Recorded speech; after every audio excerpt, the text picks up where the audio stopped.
Oh, welcome back, Steve's Retirement Corner. Don't delay your retirement. I'm out here I'm sitting behind the shed where it's shady at. It's a little warm out there. Getting ready to cut grass. But, retirement's, it's a scary thing, man, to pull that trigger. Because you've got 20 or 30 years you're trying to plan for, and it's all unknown. You don't know what's going to happen from day to day. All your fears are legitimate, but you got to look at them as the probability of them happening and not the possibility, because anything's possible. The big fears are running out of money or outliving your money. Hey, man, that's possible for anybody. I don't care who the heck you are,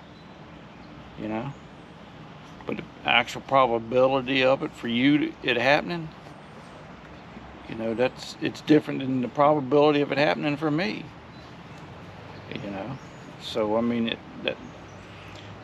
that's one way to overcome a lot of them fears that are happening or that could happen. It's not so much a probability because or the possibility because anything's possible, but it's the likelihood of it happening. And a lot of that stuff just, for me, just wasn't likely to happen. A lot of people forget you don't turn stupid the day you retire. You still got the common sense you had when you left that last day. And that's what got you here to begin with. So you ought to be able to be all right once you retire. A lot of them spreadsheets, man, the one thing they don't measure is your ability to adapt and overcome. You've done it all your life. It's natural to you now, and you don't even realize it. The spreadsheets are numbers, and the numbers don't lie, Doc. The numbers are what they are. But it doesn't allow for your ability to cut back when you need to, spend a little more when you want to, or when you're able, Now listen, I ain't in a position to tell nobody nothing about anything. But get your numbers right before you go, man. Your numbers gotta work. You can retire without them being right, but why put that much stress and pressure on you at 75 if you don't have to? If you can do something about it now. That's the way I look at it. And it's a lot easier for me to adjust to situations when I was younger than it is now. When I'm probably not I'm okay now, but when I'm 75 or 80, I might not be physically able to adjust to it. I might not be physically able to get a job to make out a difference. But that's simple. Most people do that anyways. That's what everybody concentrates on, is the number. But, in retirement, it's a personal decision. Every individual's got to choose when they want to retire on their own. You can get all the help you want and advice. Hopefully you went and got advice from somebody who knows a whole lot more about that stuff. But it might be an individual decision, but it affects everybody around you. Everybody you come in contact with day to day. From your neighbor to your spouse, your better half, your kids, your grandkids, your friends, everything. And that's something I think a lot of people don't think about before they retire. That's why, some people put off retirement just a touch long because of it. So, I'd like to wait to 65. I'm able to go now at 60.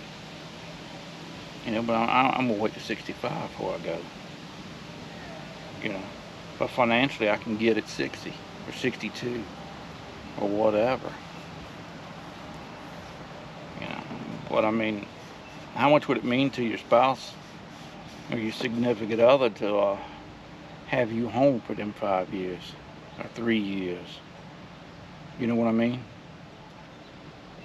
It's I talk a lot about being in the moment in retirement. With that moment in retirement is not only for me, it's for the other person I'm with.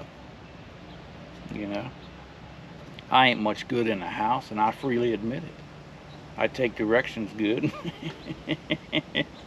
But and I can learn, but the little bit of help that I am You know, I wouldn't be able to do that if I was still working, because I work swing shift. A lot of times I'm gone during the day, or I'm sleeping during the day, or whatever.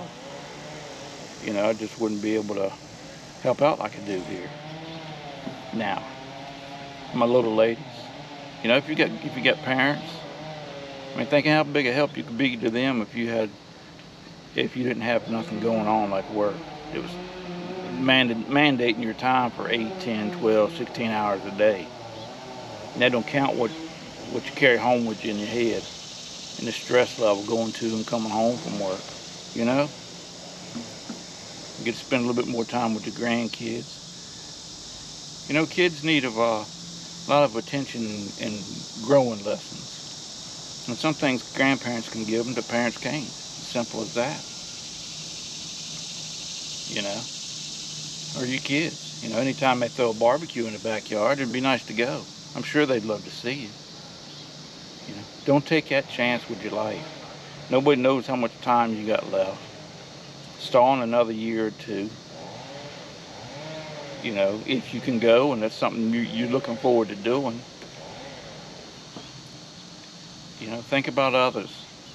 You know, that's something you've always done all your life. But when it comes to retirement, for some reason, we tend to get selfish with it and think about ourselves, not understanding how much it would mean to somebody else to have you around and have you visit on a random Wednesday. You know, not to mention the new friends and neighbors you're going to experience the rest of your life. You know, you could be a big help to somebody by retiring, if it's nothing but just sitting there and listening to them talk. You know, as you get older, your friend group tends to shrink, and you have to work to keep it up. When my little lady used to live over here and her husband was alive, that's what they wanted me to come by in the wintertime too, when there weren't nothing to do, because they liked having somebody younger to talk around. I'd go around over there and sit down and have a cup of coffee with them in the mornings for an hour or two and just listen at them talk. You know, they enjoyed that, and I enjoyed it. So it was a win-win, you know. What gets me is, well, I had a buddy of mine. Well, I wasn't a buddy of mine. I went to school with his two girls. One of them was about 2 years younger than me, I believe, and the other one was about a year older, I think. But he worked with me at the string factory. And we was working 4 to 12s. He just went in and tell the boss man that he was going to work graveyards too. He went outside on a little stoop there on the side of the building, catch him some fresh air. It was a good evening. And he never come back in. You know, I mean, knowing what it done to his family, how upset they were, you know, and you know what kind of a tailspin it put him through. There was no reason for him to be there. He had his daggone time in. At the string factory, we had points, 80 years, your age plus your years of service. Then you could go without a penalty on your pension. He had his time in. You know, I don't know what his wife was looking forward to doing with him, but even if it wasn't nothing but sitting down there and watching reruns of Perry Mason, you know, it would have been nice, you know. But he took all that from her by not going.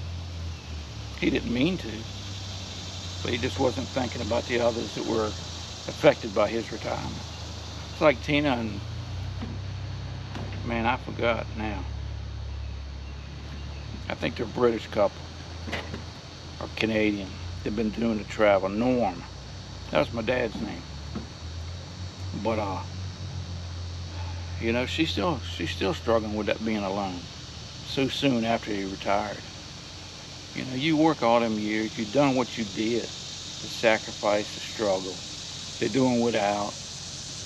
You know, you finally got to a point where you ain't got to worry with that, and you're no longer around to enjoy it. You know, not to mention you, but your loved ones, you know. I don't know, man. I was just thinking of that. Oh, by the way, hey, I gotta cut this grass. By the way, I'm thinking about doing a special Labor Day bell ringing for, you know, maybe your loved ones or a special someone to you that never got the chance to retire, died beforehand. And just to kind of celebrate and recognize them a little bit. Just send me an email. I got one already from Caretaker, her husband. And I got a buddy of mine at work I want to recognize. No, I'm gonna probably. I think that'll be the second Tuesday of the month. Usually my regular cowbell's on the first Tuesday. I got a couple of names for that, but I don't know. The memorial bell ringing will be on the second Tuesday of the month. So, but anyways, let me get on this before the baby withholds food from me for not doing my chores. And y'all take care of yourselves, man. And we'll talk to y'all later.